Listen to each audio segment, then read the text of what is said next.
नमस्कार मेरे प्रिय साथियों, आप सभी का हायर एजुकेशन वर्ल्ड चैनल को बहुत-बहुत स्वागत है। आज देखिए आषाढ़ मास की पूर्णिमा का दिन है यानी गुरु पूर्णिमा का दिन अतः आप सभी गुरुजनों को सादर प्रणाम। लेकिन इत्तेफ़ाक कहिए या जो भी कहिए आज बड़ी ही मेरी बदकिस्मती है कि आज गुरु पूर्णिमा के दिन ही मैं ऐसी चीज़ों को आपके समक्ष लेकर के आ रहा हूँ जो कि कहीं न कहीं गुरु संस्कार को तार-तार करने वाले हैं।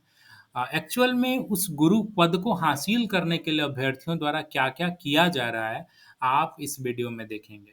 अगर हम गुरु पद की बात कर रहे हैं तो सबसे उच्च पद क्या है? शैक्षणिक जगत में प्रोफ़ेसर, असिस्टेंट प्रोफ़ेसर। तो इस प्रोफ़ेसर के पद को हासिल करने के लिए अभ्यर्थी क्या से क्या कर रहे हैं, आप आज इस वीडियो में देखेंगे। वैसे तो आपने पूजा खेडकर का नाम सुन ही रखा है।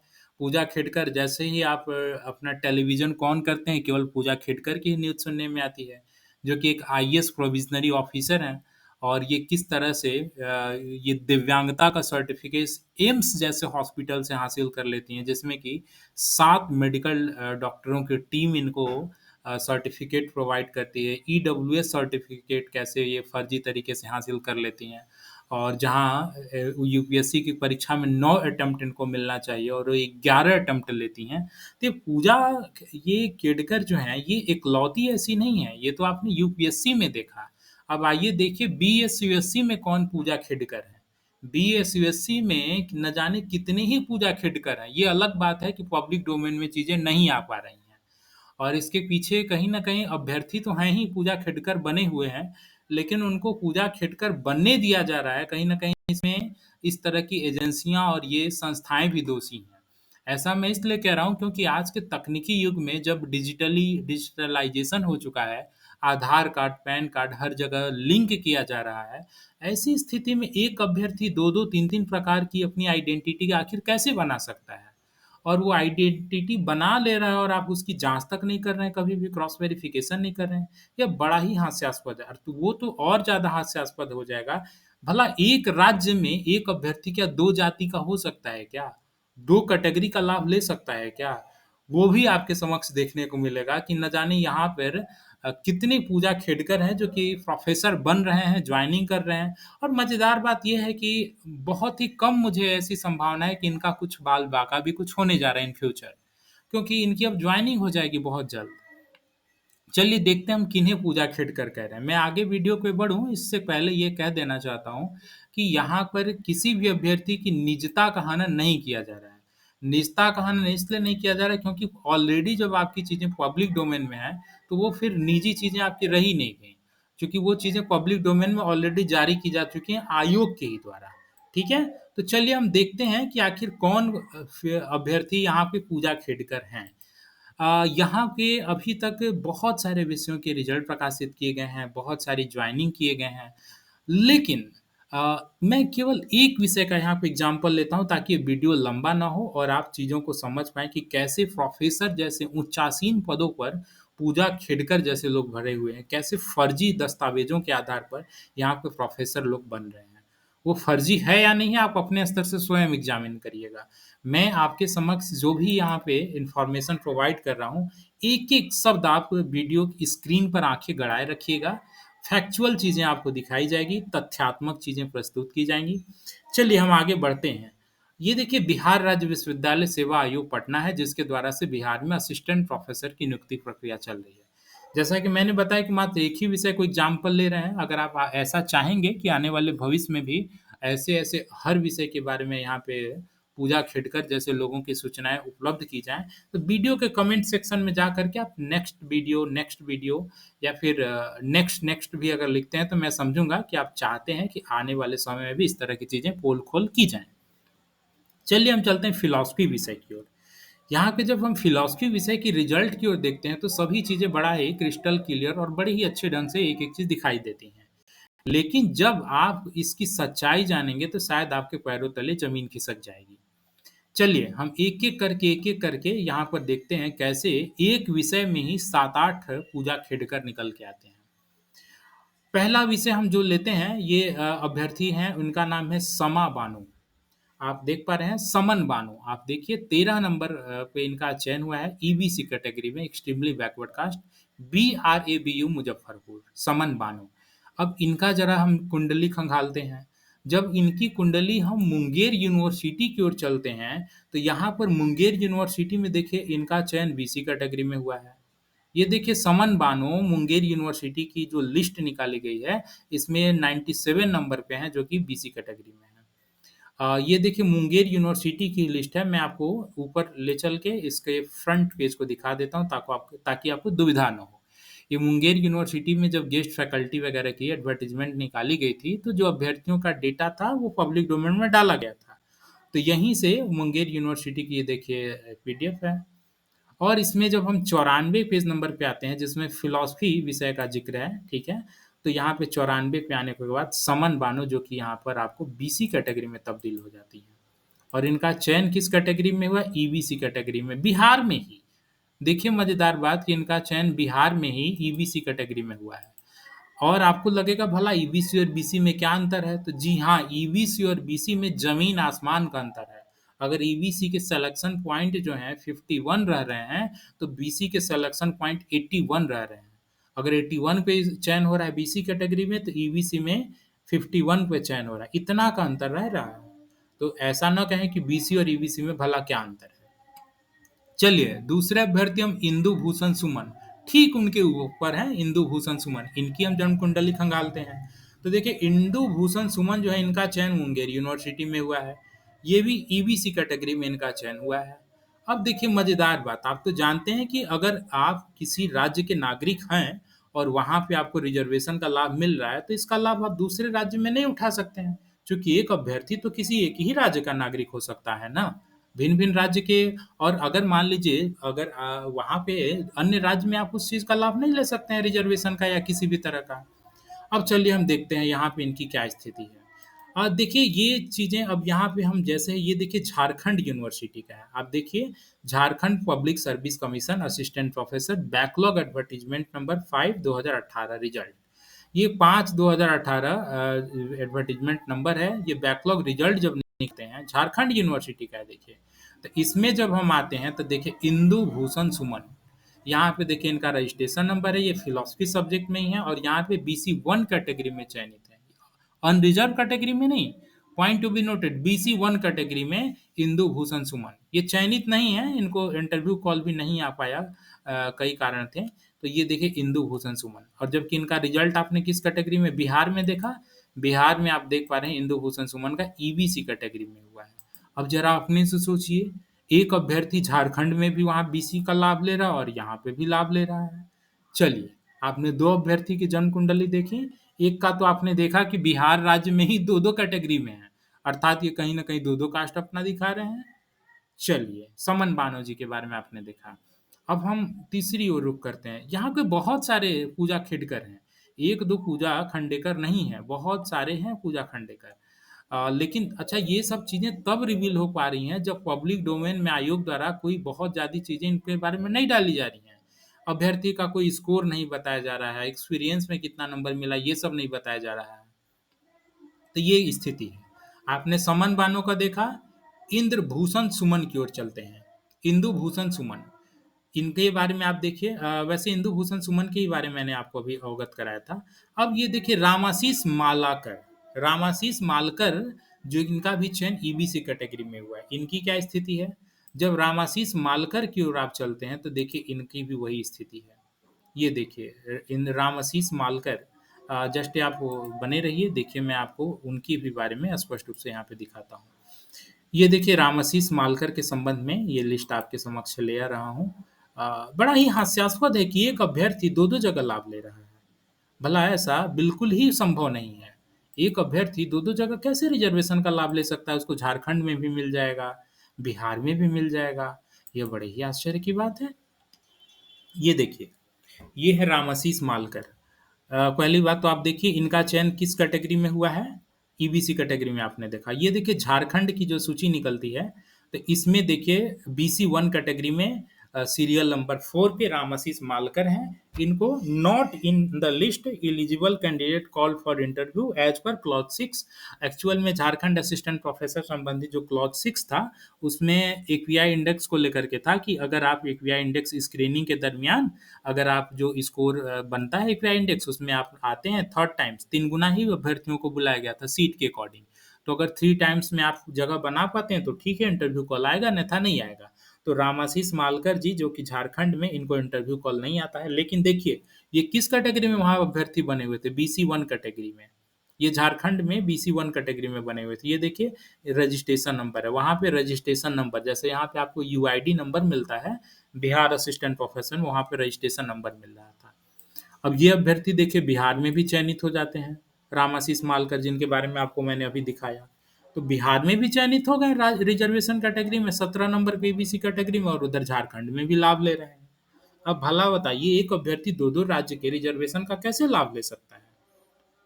चलिए हम ऊपर बढ़ते हैं, देखते हैं क्या ऐसे और लोग हैं पूजा खेड़कर जैसे लोग।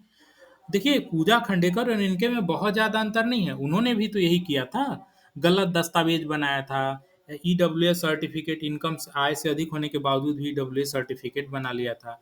ये देखिए प्रीति कुमारी, इनके बारे में देखते हैं इनकी क्या कहानी है। ये प्रीति कुमारी, इनका चयन अनरिजर्व कैटेगरी फीमेल में हुआ है, लेकिन वास्तव में इन्होंने फॉर्म किस में अप्लाई किया था? ईबीसी कैटेगरी में। प्रीति कुमारी, देखिए ये झारखंड में, आपको आश्चर्य होगा कि इनका तो ऑलरेडी झारखंड में चयन भी हो चुका है। ये देखिए झारखंड के सिंधु कानू मुर्मू यूनिवर्सिटी दुमका में इनका चयन हो चुका है। इनका ये देखिए रजिस्ट्रेशन नंबर है 180519048। आप नीचे आते हैं तो देखिए इनके वही रजिस्ट्रेशन नंबर के सामने इनका नाम लिखा हुआ है 180519048, प्रीति कुमारी। ठीक है, ये सीरियल नंबर 9 पे है। इनका देखिए चयन किस में हुआ है? सब्जेक्ट फिलोसफी, और इनका चयन सिंधु कानू मुर्मू यूनिवर्सिटी दुमका में हो गया था। अब मजे की बात ये है, जब झारखंड में भी ये बीसी का लाभ ले रही हैं और बिहार में भी बीसी बनी हुई है, भला ऐसे कैसे हो रहा है? फीमेल अभ्यर्थी को लाभ मिल रहा है, मेल अभ्यर्थी को लाभ मिल रहा है, ये समझ से परे है। और यही नहीं, और ऊपर थोड़ा बढ़ते हैं तो एक और अभ्यर्थी देख लेते हैं। ये देखिए एक विषय की लूप होल है, केवल एक विषय की, अन्य विषय में तो न जाने क्या क्या हो रहा होगा। और मैं आपको फैक्ट के अकॉर्डिंग दिखा रहा हूँ, ऐसा नहीं है कि मैं अपने मनगढ़ंत की बातें बता रहा हूँ। ये सूचनाएं मुझे कैसे मिली वो भी आपको बताता हूँ। चलिए एक और अभ्यर्थी हिमांशु शेखर सिंह। अब इनके संग तो ये एक हादसा हुआ है कि मतलब ये रो पा रहे हैं ना हंस पा रहे हैं। इनकी देखिए चयन जनरल कैटेगरी में, अनरिजर्व कैटेगरी में, मेरिट नंबर सीरियल नंबर 11 पे हुई है। अब इनको आयोग ने फ्रीडम फाइटर कैटेगरी में बना दिया है। देखिए इनसे संबंधित दस्तावेज इसलिए हम आपके समक्ष नहीं ले आ रहे हैं क्योंकि इन्होंने आयोग के खिलाफ कोर्ट केस कर रखा है। ये आयोग के खिलाफ माननीय न्यायालय हाई कोर्ट में भी जा चुके हैं। ये अभ्यर्थी फ्रीडम फाइटर है ही नहीं। इस अभ्यर्थी द्वारा नियुक्ति प्रक्रिया के किसी भी स्टेज में फ्रीडम फाइटर का सर्टिफिकेट दिया ही नहीं गया है, और इनका चयन फ्रीडम फाइटर कैटेगरी में कर दिया गया है। इसके लिए इन्होंने आयोग को चिट्ठी लिखी, पत्री लिखी, मेल लिखा, संपर्क करने की कोशिश किया, लेकिन आयोग भला क्यों सुनने जाए? अब बताइए ये अभ्यर्थी, जब इनका बीआरएबी मुजफ्फरपुर में चयन हुआ है और ये जब मुजफ्फरपुर में ज्वाइन करने जाएंगे तो इनसे तो यूनिवर्सिटी बोलेगा कि आप फ्रीडम फाइटर का सर्टिफिकेट लाइए। अभ्यर्थी के पास फ्रीडम फाइटर का सर्टिफिकेट ही नहीं है तो बेचारा कहाँ से लाएगा? ऐसी स्थिति में तो अभ्यर्थी की ज्वाइनिंग ही फंस जाएगी। तो ये अभ्यर्थी जो अभी कोर्ट केस गए हुए हैं पूरी नियुक्ति प्रक्रिया में, फिलोसफी विषय की ज्वाइनिंग को रोक लगाने के संबंध में भी गए हुए हैं, क्योंकि जब तक रोक नहीं लगेगा भला इनकी क्या, इनको कैसे न्याय मिल पाएगा? ये तो ज्वाइन कर ही नहीं पाएंगे। तो देखिए इनके संग ये हादसा है। तो देख पा रहे हैं, एक विषय में केवल आपने कितने सारे हादसे देखे हैं। और इसमें कहीं न कहीं आयोग भी दोषी है। ऐसा मैं क्यों कह रहा हूँ आयोग दोषी है? आपने अभी किसके बारे में देखा? रामआशीष मालकर के बारे में मैंने आपको दिखाया था, रामआशीष मालकर जिनका चयन हुआ है। अब रामआशीष मालकर की एक स्थिति और देखिए, बड़ा ही हास्यास्पद चीज़ें यहाँ पे निकल के आती हैं। ये देखिए रामआशीष मालकर जो कि झारखंड में इंटरव्यू देने गए हैं और इनका चयन बिहार में भी हो जाता है। ओके? देखिए बिहार में किस नंबर पे हुआ है, इनके बारे में थोड़ा और डिटेल में गहन अध्ययन करते हैं। रामाशीष मलकर जो कि 17 नंबर पे ईबीसी कैटेगरी में है। जब इनकी प्रोविजनल सूची निकलती है तो इनसे 5 पॉइंट पीएचडी के संबंध में दस्तावेज मांगे जाते हैं। प्रोविजनल लिस्ट देखिए साइको फिलोसफी विषय का है ये, जिसमें कि 171 नंबर पे जो दूसरी सूची निकलती है उसमें ये कहा जाता है कि दिनांक 24/11/2022 को रजिस्ट्रार द्वारा हस्ताक्षरित पीएचडी के 5 बिंदु संबंधित प्रमाण पत्र उपलब्ध कराया गया, और यहाँ पे देखिए अर्हित कहा गया है। अब ये उम्मीदवार कौन है? सेलेक्टेड है। ये उम्मीदवार कौन है? वही उम्मीदवार है जो कि झारखंड में भी बीसी के संबंध में बीसी फॉर्म में अप्लाई किया हुआ था। और ये देखिए इनसे 5 पॉइंट सर्टिफिकेट मांगा गया और इनको अर्हित कर दिया गया। ठीक नीचे आते हैं, सेम यही इशू है, सेम यही मैटर है, सेम यही केस है। यहाँ पे देखिए क्या कहा जा रहा है कि दिनांक 25/11/2022 को निर्गत पीएचडी का 5 बिंदु संबंधित प्रमाण पत्र उपलब्ध कराया गया। यहाँ पे देखिए अभ्यर्थी का अस्वीकृत कर दिया जा रहा है और अनर्हित कर दिया जा रहा है। मतलब यहाँ पे आप इनका अस्वीकृत कर दिए। सीरियल नंबर कौन है? सीरियल नंबर 39 है। यहाँ पे अभ्यर्थी का स्वीकृत आपने कर दिया, रामाशीष मलकर जी का आपने स्वीकृत कर दिया।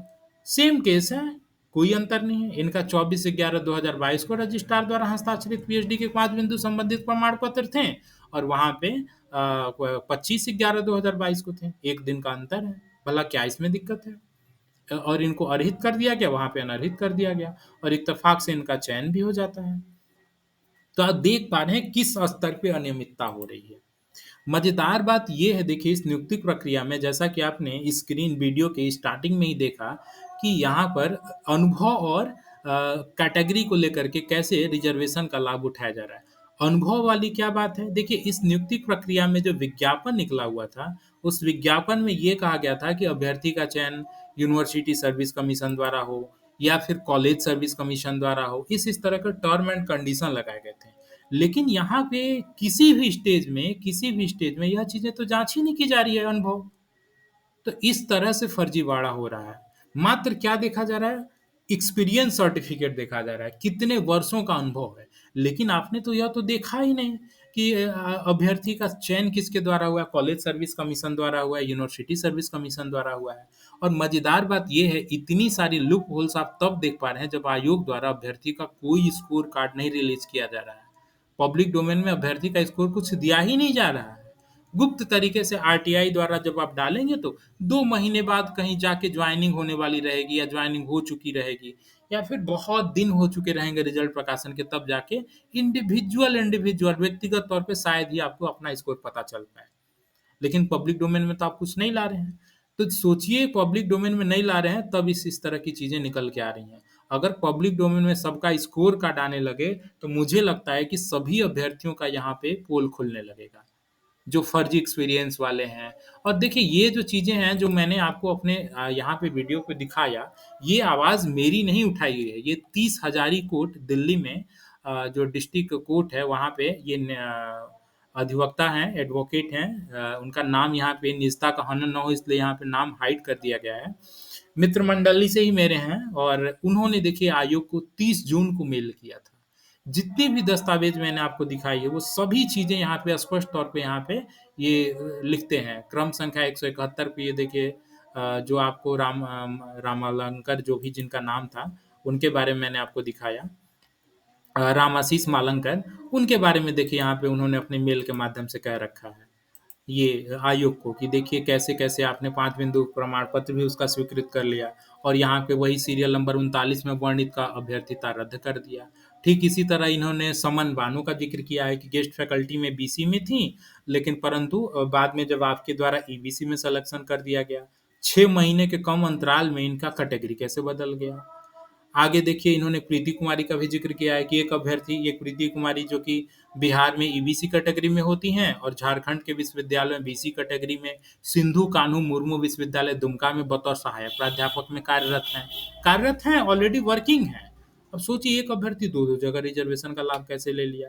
और इस तरह के गलत इन्फॉर्मेशन दे करके अगर अभ्यर्थी जालसाजी और आपराधिक मामले के तहत इस तरह से कर रहे हैं और ये चीजें आयोग को ईमेल के माध्यम से अवगत कराई जा रही है, इसके बावजूद अगर आयोग कोई एक्शन नहीं ले रहा है तो भला आयोग पर कैसे न कहें कि आयोग भी प्रश्न चिन्ह के दायरे में है। और इसी प्रकार आने वाले समय में जब अभ्यर्थी कोर्ट केस करते हैं तो फिर आयोग बुरी तरह से फंस जाता है। अभी आपने देखा यूपीएससी जैसी संस्थाओं में जब इस तरह की चीजें निकल के आई, जो जिसके बारे में ऐसी मान्यता है कि नहीं ये तो एकदम साफ पाक है, और यहाँ पे इस तरह से जब अभ्यर्थी का चयन हो जा रहा है जहाँ पे बहुत अच्छे तरह से यहाँ पे एग्जामिन किया जाता है, तो आयोग द्वारा तो बहुत बड़े लेवल पे इस नियुक्ति प्रक्रिया में 100 नंबर के पीआई इंडेक्स हैं और 15 नंबर के इंटरव्यू हैं। एकेडमिक परफॉर्मेंस इंडेक्स में 100 नंबर में 10 नंबर अनुभव के अंक दिए जा रहे हैं और अनुभव का तो आप कोई क्रॉस एग्जामिन कर ही नहीं रहे हैं विश्वविद्यालय से। जब आप क्रॉस एग्जामिन नहीं कर रहे हैं एक्सपीरियंस सर्टिफिकेट का, तो कम से कम आपको सैलरी स्लिप मांगनी चाहिए, कम से कम आपको अभ्यर्थी का ज्वाइनिंग रिपोर्ट मांगना चाहिए, पे स्केल माँगना चाहिए, कैसे उसका चयन हुआ ये सब देखना चाहिए, लेकिन ये आप ये सब कुछ नहीं माँग रहे हैं। और अगर आपका काउंटर साइन रजिस्ट्रार के द्वारा है, आपने एक ही ढर्रा अपना लिया है, रजिस्ट्रार और प्रिंसिपल का काउंटर साइन है, बस उसको एक्सपीरियंस में 10 नंबर दे देंगे। ये बिल्कुल ही न्यायोचित नहीं है। वैसे हायर एजुकेशन वर्ल्ड इसके लिए मुखर होकर के आवाज उठा रहा है, और हायर एजुकेशन वर्ल्ड इकलौता अकेला ऐसा नहीं है। आने वाले समय में हायर एजुकेशन वर्ल्ड चैनल, एक तो पहले आप लोग को मैं सूचित करना चाहूँगा, भविष्य में हायर एजुकेशन वर्ल्ड चैनल द्वारा आपको बहुत सारी सुविधाएँ मिलने वाली हैं। चाहे रिसर्च पेपर के संबंध में आपको इथिकल, आप बहुत सारे ऐसे अभ्यर्थी हैं जो इथिकली तरीके से, नैतिक तरीके से आपको केयर में पब्लिकेशन कराने में, स्कॉपस जर्नल में पब्लिकेशन कराने में दिक्कत आती है, या फिर आप थीसिस प्रूफिंग कराना चाहते हैं, प्लेगरिज्म जांच कराना चाहते हैं, शोध से संबंधित कोई भी समस्या हो, प्रोजेक्ट नहीं मिल पा रहा है, आपको प्रोजेक्ट लिखवाना है, या फिर कैसे अच्छे तरीके से आप प्रोजेक्ट लिख पाएँ, कैसे अच्छे से आप अपने पेपर को लिखें कि आपका यूजीसी केयर में, स्कॉपस में पब्लिश हो पाए। तो जो-जो आपको समस्याएँ आ रही हैं, सबका समाधान हायर एजुकेशन वर्ल्ड चैनल के माध्यम से आपको मिलने वाला है। बहुत जल्द हायर एजुकेशन वर्ल्ड चैनल एक कंपनी का रूप लेने वाला है, जिसमें नितिन वाही जी का एक बहुत अच्छा सपोर्ट है। नितिन वाही जी कौन है, क्या है, उनके बारे में भी आपको स्पष्ट रूप से एक दिन अवगत कराऊँगा। तो हायर एजुकेशन वर्ल्ड चैनल पहली बात तो एक ब्रॉड एरिया लेने जा रहा है, ब्रॉड रूप लेने जा रहा है, जिससे आप सभी लाभान्वित होंगे। चैनल से सीधे जुड़े रहने के लिए आप इस वीडियो को चैनल को पहली बात तो सब्सक्राइब कर दें, और कमेंट सेक्शन में व्हाट्सएप ग्रुप का लिंक दिया हुआ है, जिसके माध्यम से आप सीधे चाहेंगे तो व्हाट्सएप ग्रुप में भी जुड़ सकते हैं, लेकिन चैनल को तो एटलीस्ट सब्सक्राइब कर दें, ताकि आपको सभी सूचनाएं समय पे उपलब्ध होती रहें। तो मैं क्या बता रहा था कि उच्च शिक्षा में सुधार लाने के लिए हायर एजुकेशन वर्ल्ड चैनल इकलौता नहीं है। हायर एजुकेशन वर्ल्ड चैनल एक बहुत बड़ा एक मुहिम बन चुका है, जिसके माध्यम से न्यायालय का भी दरवाजा खटखटाया गया है। एपीआई स्कोर ये रिवील नहीं कर रहे हैं, और ये चीज़ें देखिए, ये दिल्ली जो एडवोकेट साहब जिन्होंने ये मेल किया, इन्होंने स्पष्ट रूप से पॉइंट आउट करके कहा है, लेकिन कोई अब आयोग के कानूनों पर कोई जूं तक नहीं रेंग रही। इन्होंने यहाँ पे कहा है कि अंतिम परिणाम का कट ऑफ जारी करो, ठीक है, साक्षात्कार में चयनित सभी अभ्यर्थियों का अकादमिक अंक एवं कैटेगरी आयोग के वेबसाइट पर जारी हो, गुप्त तरीके से अंक न जारी हो, और इसे निजी तौर पर नहीं बल्कि सार्वजनिक तौर पर जारी करें। भला क्या ही दिक्कत है सार्वजनिक तौर पर अभ्यर्थी का अंक जारी करने में? सभी सफल एवं असफल अभ्यर्थी का अकादमिक एवं साक्षात्कार में प्राप्त अंक कैटेगरी आयोग की वेबसाइट पर सार्वजनिक प्रकाशित हो। देखिए, ये सब बहुत हद तक प्रयास किया गया। 30 जून को इन्होंने मेल किया, लेकिन जब देखा गया कि आयोग के कानों पर कोई जू नहीं रेंगा, तब हायर एजुकेशन वर्ल्ड चैनल मजबूर होकर के इसके लिए एक आवाज उठाई है, और माननीय न्यायालय में इसके अगेंस्ट कोर्ट केस भी किया गया है। उम्मीद है कि सोमवार को ही उसकी फर्स्ट हियरिंग होने वाली है। सोमवार अर्थात कल, यानी सावन माह के पहले दिन, सावन माह की जो शुरुआत हो रही है उसके पहले ही दिन आयोग के संबंध में एक व्यय स्कोर संबंधित माननीय न्यायालय में हियरिंग है। और यही नहीं, अनुभव को लेकर के भी जो फर्जी तरीके से बहुत सारे ऐसे लोग हैं जो मात्र एक्सपीरियंस सर्टिफिकेट के आधार पे वो अनुभव का अंक हासिल कर लिए हैं, इसके लिए भी आवाज उठाई गई है, और इसके लिए भी हायर एजुकेशन बोर्ड चैनल के द्वारा मुहिम बना करके कोर्ट केस किया गया, और इसकी आवाज आप सभी हैं। हायर एजुकेशन वर्ल्ड चैनल इकलौता नहीं है, एक-एक व्यक्ति जो इससे जुड़े हुए हैं, सभी हायर एजुकेशन वर्ल्ड चैनल की सदस्य हैं, वही इस मुहिम को आगे बढ़ा रहे हैं। तो आप सभी का इस चैनल पे जुड़े रहने के लिए, आखिर तक बने रहने के लिए बहुत-बहुत धन्यवाद। और ऐसे ही मेरे मोटिवेशन लेवल को बनाए रखने के लिए वीडियो को लाइक कर दें, और आप चाहते हैं कि इस तरह की से पोल खोल आने वाले समस्त विषयों में नजर आए, तो आप नेक्स्ट वीडियो में कमेंट जरूर करें। मात्र कमेंट में लिखें नेक्स्ट, NEXT। आपका नेक्स्ट लिखना ही मैं समझूंगा कि मेरे लिए सपोर्टिव है, और आप आने वाले समय में भी इस तरह के पोल खोल वीडियो देखना चाहते हैं। चैनल को आखिर तक बने रहें, बहुत-बहुत धन्यवाद, और इस वीडियो को अधिक से अधिक सर्कुलेट करें, ताकि लोगों को पता चले कि यहाँ पर पूजा खेडकर जैसे लोग केवल यूपीएससी में ही नहीं भरे हुए हैं, बीएसवीएससी, प्रोफेसर जैसे पदों पर भी इस तरह के लोग आ रहे हैं। और आने वाले समय में पारदर्शिता बढ़ती जाए, उम्मीद यही है आयोग के द्वारा, लेकिन संभावनाएं इसकी कम है, इसलिए माननीय न्यायालय ही शायद इनको सुधार पाए तो सुधार पाए। चलिए देखते हैं क्या होता है, कैसे होता है, कब तक इन चीज़ों में सुधार आ पाता है। चैनल पे बने रहें आखिर तक, इसके लिए बहुत-बहुत धन्यवाद। वीडियो को लाइक कर दें और चैनल को सब्सक्राइब कर दें, ताकि सूचनाएँ आपको समय पे मिलती रहें। Thank you so much.